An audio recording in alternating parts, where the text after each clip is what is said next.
అలాగేరా. రమేష్ ఏంట్రా కలవరస్త్రా? సత్యమత్త కల్లోకి వచ్చింది. సత్యమ్మ కల్లోకి వచ్చిందా? ఏముంది? బంగారాజుకి నాగలక్ష్మికి పెళ్లి చేయమని. చాలే ఈ ఏదవ పేడ కళ్ళు నువ్వును. మంచిగా పడక. దాని మనసు మారితే పెళ్లి చేస్తానన్నాడుగా. నువ్వు వెంటనే భూమి మీదకి వెళ్ళి దాని మనసు మార్చి మనవడితో దాన్ని పెళ్లి చెయ్యి. ఇదేమి పాలకోళ్ళు నరసాపురం కాదే, ఎప్పుడు పడితే అప్పుడు వెళ్ళి రావడానికి. నువ్వు వెళ్ళకపోతే నేను చచ్చినంత ఒట్టు. చచ్చినట్ట ఎప్పుడో పోయిందిగా. ఎలా కోళం కన్నానే పుట్టికి. ఇంద్రుడు ఎప్పుడు పడితే అప్పుడు కనపడ్డు. పౌర్ణమి రోజు వస్తాడు. వచ్చినప్పుడు అడుగుదాంలే. దా ఒబ్బో దా.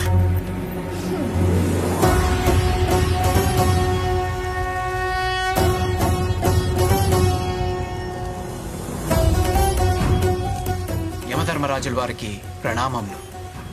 తమరి ఆకస్మిక రాకకు కారణం? శివపురం గ్రామంలో ప్రతి 2 పుష్కరాలకి మహారుద్రాభిషేకం జరిగే ముందు ఓ అవరోధం గోచరిస్తుంది. దానిని అధిగమించడానికి శివానుగ్రహం పొందిన ఓ ఆత్మను కిందికి పంపించడం అవశ్యంగా మారింది. దైవ కార్యం నిమిత్తం బంగారాజు ఆత్మని భూమి మీదకి పంపించాల్సిన సమయం. ఆత్మని భూమి మీదకి పంపించటం ఏ ధర్మం? శివాజ్ఞ. శివాజ్ఞ. తప్పక పాటిద్దాం. బంగారం, ఇందుని ఎలాగైనా ఒప్పించాలి. అయ్యి యముడు గారు ఏంటి ఇలా వచ్చారు? చూసి చాలా కాలం అయింది. నరకంలో మన బేబీస్ ఎలా ఉన్నారు? ఏంటి ఏదో ఫ్రెండ్స్ తో మాట్లాడినట్టు మాట్లాడుతున్నాం. స్వామి, దయచేసి ఆయన్ని భూమి మీదకి పంపించండి. నేను చెప్తానే ఉన్నానండి, పొద్దస్తమానం పొలం వెళ్ళినట్టు వెళ్ళొస్తానంటే కుదరదని. ఎందుకు వెళ్ళటం? నా మానవుడి జీవితం చక్కదిద్దటానికి దయచేసి పంపించండి. ఇది పాలకోళ్ళు నర్సాపురం కాదంటే ఎందే. నీ మాయ మాటలు నాకేం కొత్త కాదు బంగారాజు. ఆవిడ చెప్పిన మాట విని కిందకెళ్ళి నీ మనవడి జీవితం చక్కదిద్దిరా. ఇంకోసారి ఆలోచించుకోండి మరి. అన్నీ ఆలోచించుకునే చెప్తున్నాం. వెళ్ళి మీ మనవడి జీవితం చక్కదిద్దిరా. నీ మనవడి కళ్యాణమే లోక కళ్యాణం. సరే స్వామి, పద. నువ్వు ఎవరినైనా ఒప్పించేస్తావు పుట్టికి.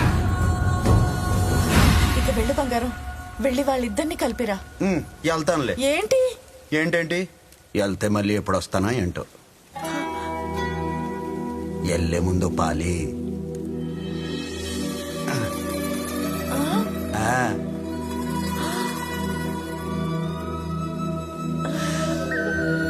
అయ్యా పాసివాడి తస్సదియ్యా. నువ్వు సిగ్గుపడుతున్నావుతే నాకెలా ఉంటుందో తెలుసా? ఎలా ఉంటుంది? నెమలేకతో కితకితలెట్టినట్టు కరెంటు జుయ్య లాగేద్దే. ఏమి పట్టదనుకో, ఏదో కొంచెం తినండి.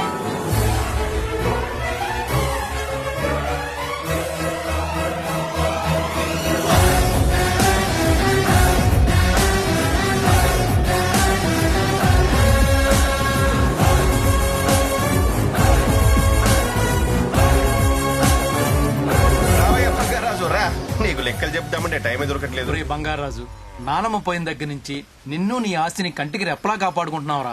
కష్టాలు మేం పడుతున్నాం, లెక్కలు నీకు చెప్తున్నాం. చెప్పాలి, అది మా బాధ్యత. ఈ లెక్కలన్నీ నాకెందుకు బాబాయ్, మీరే చూసుకోండి. రే అంత మాట అనుకున్నా. ప్రాణం పోయినా పర్లేదు కానీ లెక్కలో తేడా రాకూడదని మీ తాత చెప్పాడు. ఎవడు చెప్పాడు? ఈడికి. నాకా? నీకెలేవా? నువ్వు ఇప్పుడు ఎక్కువ వినకపోతే నాకు తొట్టే తప్పదు. సరే పదండి చూద్దాం. పద. అమ్మ, కొబ్బరి తోట మనకి 50 ఎకరా ఉంది. ఎకరాకి 2000 బోండా. ఎకరానికి 6000 కదా. మొత్తం 1,00,000 బోండం. సో బోండానికి 2 రూపాయలు అంటే 2 లక్షలు. ఇదిగో 2 లక్షలు. ఇందులో పురుగుల మందు కోసం 1,00,000. లక్ష అంటే పెద్ద పురుగులే. మొదలెట్టు. రొయ్యల చెరువు 50 ఎకరం. 100 కౌంట్ కి చాలా ట్రై చేశాను గానీ అబ్బే కష్టం. అప్పటికే 12 కౌంట్ల వరకు వెయిట్ చేశాను. రేట్ పడిపోయి. అయ్యో. కేజీ 20 రూపాయలు. 20 రూపాయల? ఓ రకంగా మంచి రేటే. దొంగ పడవ. ఇదిగో ఇది మొత్తము, ఇది ఖర్చు. ఇకపోతే చెరుకు మనకు 100 ఎకరం ఉంది. చెరుకు ఆడి బెల్లం అమ్మితే కిలో 5 రూపాయలు. అయిదా? లాస్ట్ ఇయర్ కంటే బాగా పెంచావు. పెరిగింది. మరి నువ్వు మొదలెట్టు. యాక్టింగ్ రా. పెద్ద తిరగాసుందిరా మీ ఇద్దరిలో. చేపలు 50 ఎకరం. బొచ్చలు 50 రూపాయలు. బొమ్మిడాయలు 20 రూపాయలు. 20 రూపాయల? ఒక్కోటి ఇంతుంది మరి. అమ్మో, మా వాడిని మాయ చేసేస్తున్నారుగా. మొత్తం కలిపితే 2 లక్షలు ఇది ఖర్చు. తాతయ్య మామిడి పండు తినొచ్చా? హే పిచ్చా నీకేమైనా? ఏదైనా బంగారం పర్మిషన్ ఇచ్చిన తర్వాతే ఇటు ఇటు ఇటు ఇటు కావాలంటే పోయి ఆకులు తిని పట్టుకోండి. పో తాతయ్య, నువ్వు ఎప్పుడు ఇంతే. సో ఈ సంవత్సరం లెక్క సరిపోయింది. సరే ఇదిగో 50,000 నీ ఖర్చులో ఉంచుకో, మిగతా అమౌంట్ ఫిక్స్డ్ డిపాజిట్ చేస్తా. సరే. ఈ పండ్లు మామిడి పండ్లు తింటావా? వద్దులే, నీకు వేడి చేస్తుంది, ఫ్రిడ్జ్ లో పెడతా. సరే కానీ అమ్మా, ఈ బరువు బాధ్యతలతోటి మన బరువు పెరిగిపోతుంది. ఎక్కడికి రా?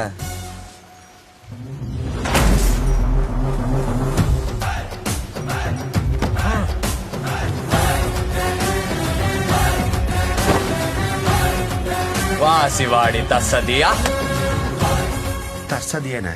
ఏంటి రాత్రి దిగలేదే? దారా బ్రహ్మం బ్రహ్మమా? ఏదో తేడా కొడుతుంది వెళ్ళు.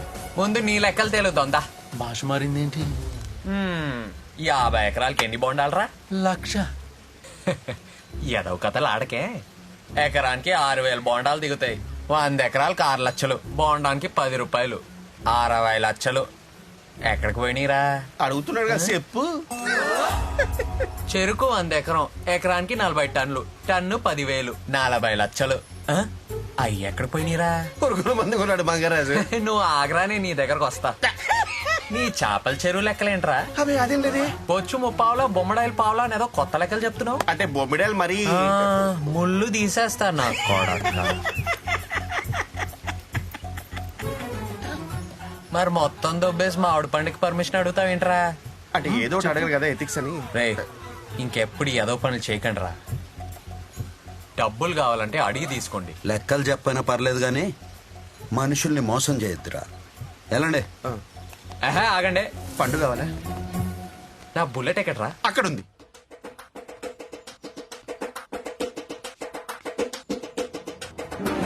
వైపు పరుగులు పెట్టిస్తున్నా మన నవయువ నాయకి ప్రెసిడెంట్ నాగలక్ష్మి గారు రైతులను ఉద్దేశించి మాట్లాడతారు.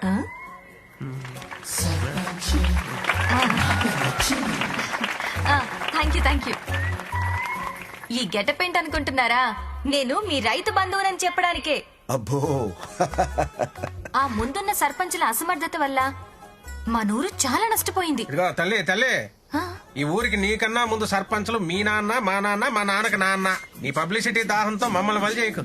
కావాలంటే నువ్వు పౌడుకో. నష్టం అంటే చాలా కొంచెం అన్నమాట. కానీ నేను చదువుకున్న దాన్ని కాబట్టి నేను మీ జీవితాల్ని మారుస్తా. నువ్వు మారుస్తావు నాగలక్ష్మి, నాకు తెలుసు నువ్వు మారుస్తావు. కొట్టండి రా చప్పట్లు. మీ సమస్యలు మా అగ్రికల్చర్ ఆఫీసర్, వెటనరీ డాక్టర్ గారికి చెప్తే వాళ్ళు సమాధానాలు చెప్తారు. అయ్యా, పంటకి పురుగు పట్టేసింది. ఎన్ని మందులు కొడుతున్నా చీడ వదలట్లేదు. ఏం చేయమంటారు? పెస్టిసైడ్స్. ఈ మాత్రం దానికి మీరెందుకు ఆఫీసర్ గారు? కూర్చోండి, నేనున్నానుగా. చూడండి, పురుగులన్నాక పంటకి పట్టడం సహజం. అవి ఆహారం కోసం వస్తాయి, పంటల్ని తింటాయి. ఇలాంటప్పుడే మనం చాలా తెలివి వాడాలి. నేను తెలివైన దాన్ని కాబట్టి నేను మీకు ఐడియా ఇస్తా. ఏందమ్మా? 4 ఏళ్లు పంటలేయడం మానేయండి. అంటే క్రాప్ హాలిడే అన్నమాట. ఓ సితింగర పిల్ల. పురుగులు ఫుడ్ లేక సగం చచ్చిపోతాయి, మిగతావన్నీ పక్కూరికి వెళ్ళిపోతాయి. అవి వెళ్ళిపోయాక మీరు కామ్గా పంట వేసుకోవచ్చు. సింపుల్. ఎలా ఉంది ప్లాన్? పోయేది పురుగులు కాదు, ఫుడ్ లేక మా ప్రాణాలు పోతాయి.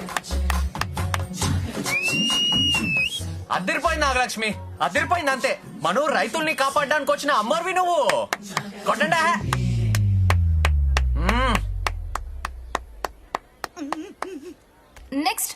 నెక్స్ట్ ఎవరు? మాకు ఏది దున్నపోతుందా అన్నట్లేదండి. అంటే అది మీకన్నీ తెలుసు. డాక్టర్ గారు మీరెందుకు? నేనున్నాను కదా, కూర్చోండి. అవన్నీ ఫ్యామిలీ ఇష్యూస్ అండి. భార్యాభర్తల మధ్య గొడవలు సహజం. వాటి మధ్య ఏం మనస్పర్ధలున్నాయో ఒకసారి కూర్చోబెట్టి మాట్లాడండి. Everything will be solved. దున్నపోతులు కూర్చోబెట్టి మాట్లాడండి బాబా. ఏం మాట్లాడుతున్నావు నువ్వు? ఏమంటే రమేష్ గారు, ఏంటండి ఇదే? మా మీద పగబట్టి ఈ ఊరికి ప్రెసిడెంట్ చేశారా ఏంది? లేకంటారా బాబా? మాకు మీటింగ్ లేరా బాబు? బాబు అందరూ అలా వెళ్ళిపోతున్నారేంటి నాన్న? ఏం జరిగిందని ఇప్పుడు? అయ్యో, నేనేమైనా తప్పు మాట్లాడానా ఇప్పుడు? ఇప్పుడు కాదమ్మా, ఫస్ట్ నుంచి తప్పులే చెప్తున్నాం. ఆఫీసర్ గారు రండి, మనం ఏదో ప్లాన్ చేసుకోవాలి రండి.